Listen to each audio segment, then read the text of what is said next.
আমরা যখন ঢাকার পশ্চিম পাশে আমরা যখন ফ্লাড প্রোটেকশন দিলাম, আমরা কিন্তু সেখানে কল্যাণপুর একটা পাম্প হাউস আছে, আমার গোরানচট বাড়িতে পাম্প হাউস আছে, এবং দুই জায়গায় কিন্তু আমার একটা রিজার্ভার এরিয়া আছে, রিটেনশন পয়েন্ট কিন্তু আমার আছে। কিন্তু চিটাগাং কিন্তু এই যে প্রজেক্টটা নেওয়া হয়েছে, এই প্রজেক্টে কিন্তু খাল খনন আছে, পাম্প হাউসে ধরা আছে, কিন্তু রিটেনশনের জন্য কোনো এরিয়া কিন্তু ধরা নাই। এখানে যারা এক্সপার্ট থাকে, মানে আপনাদেরই তো পরিচিত কেউ না কেউ থাকে। আমার এটা সাইফুল ভাইয়ের কাছেও প্রশ্ন যে আপনাদেরই তো কেউ না কেউ থাকেন। এটা ঠিক, আমাদের মানে এগুলো টেলিভিশন টক শোতে যেভাবে আমরা ডিটেক্ট করতে পারি, এই যখন প্রজেক্টগুলো রিভিউ হয়, প্রজেক্টগুলো তার এক পত্রে পাস হয় না। এখন এটা হয় কি, চিটাগাংয়ের এই জলবদ্ধতা নিয়ে প্রথম শুরু করছে চিটাগাং ওয়াসা, কিন্তু ইনফ্যাক্ট আসলে ওয়াসার সেই ক্যাপাবিলিটি নাই। এখন যে রাইট অর্গানাইজেশনকে দেওয়া, রাইট পার্সনকে চুজ করা, সেটা তো হচ্ছে না। এখন আমি যেটা বললাম যে যেমন ধরেন চিটাগাংয়ের জলবদ্ধতার এইবার একটা আমি বলবো না, ইন জেনারেলি যেটা হয়, প্রথমেই হলো আপনাকে যেমন ধরেন হালিশহরটাকে হালিশহরটা ছিল লো ল্যান্ড। আমরা যখন এটাকে 91-এর বন্যার পরে এমব্যাঙ্কমেন্ট দিয়ে যখন এটাকে রক্ষা করতে গেলাম, এই লো ল্যান্ড হালিশহরটা কিন্তু গত 20 বছরের মধ্যে এটা আবাসিক এলাকা হয়ে গেল একদম। এখন আবাসিক এলাকা হওয়ার সাথে সাথে কি হলো, সেখানে রাস্তা তৈরি হয়ে গেল, পানির নামার যে রাস্তা ছিল সব বন্ধ হয়ে গেল। তা আমি যদি প্রথমেই যখন এটাকে আবাসনই করলাম, আমি যদি এটা 4 ভাগের 1 ভাগ অংশকে আমি ওয়াটার বডি রেখে দিতাম, ন্যাচারাল ওয়াটার বডি, তাহলে আমার এই পানিটা গিয়ে এখানে স্টোর করতে পারতো, এবং সেখান থেকে আমি পাম্প করি বা যেভাবে নিতে পারতাম। আবার ধরেন এই যে ওই খুলশির এই অংশটা দিয়ে, খুলশি টাকা তা করলো কি, তারা নতুন শহর তৈরি করলো, এখানে বড় বড় যারা ধনী লোক, একটু উঁচু এরিয়া হওয়ার কারণে পানিটা তো হুট করে নেমে যায়। এই যে আমি এটা বলতেছিলাম যে এই পাহাড়টা যখন ছিল, তখন পাহাড়ে বৃষ্টিটা হলে তার ন্যাচারালি নামতো বিভিন্ন দিক দিয়ে, পানিটা নেমে একটা অংশ হয়তো চলে যেত কাটলির দিকে, একটা হয়তো আসতো মুরাদপুরের দিকে। কিন্তু যখন এই রোডটা করলো, এই রোডটা করার সাথে সাথে কিন্তু আমার পানির নামার রাস্তাটাকে আমি অবস্ট্রাক্টেড করে দিলাম। আবার বাড়ি করার সময় কিন্তু কিছু আমি খনন করে আমি এটাকে নষ্ট করে দিলাম।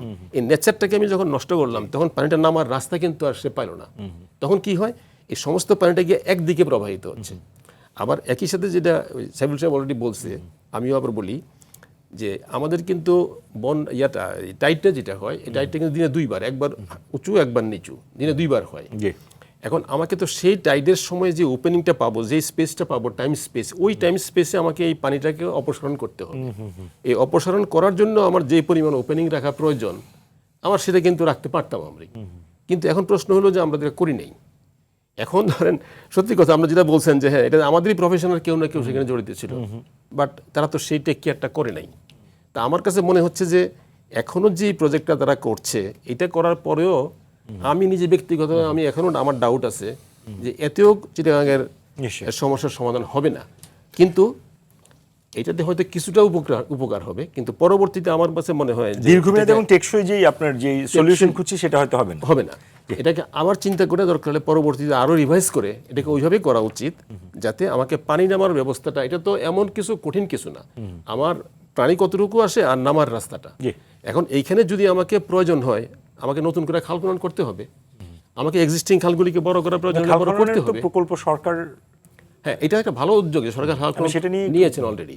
তো এখন যেহেতু বর্তমান সরকার যেহেতু খাল খননের উপরে প্রচন্ড গুরুত্ব দিচ্ছে, তা আমার তো মনে হয় যে তাদের যে প্রকল্পটা এখন আছে, তারা এক্সিস্টিং খালগুলিকে বড় করা এবং সিএস ম্যাপ অনুযায়ী যদি আগায়, আসলে খালগুলি এনক্রোচ হয়ে গেছে, সেগুলিকে এনক্রোচমেন্টটাকে করে নিয়ে সেটাকে আমি খনন করা, ইন এডিশন যদি প্রয়োজন হয় আরো অ্যাকোয়ার করা ল্যান্ড নিয়ে আমি সেটাকে করবো। কারণ চিটাগাংটা আসলে আর কোনো উপায় নেই। চিটাগাংটা একটা সুন্দর জায়গা, আমি বলি, যেটা 3 দিকে হলো, আপনি দেখেন যে নদী এবং সাগর, একদিকে পাহাড়, এত সুন্দর জায়গা।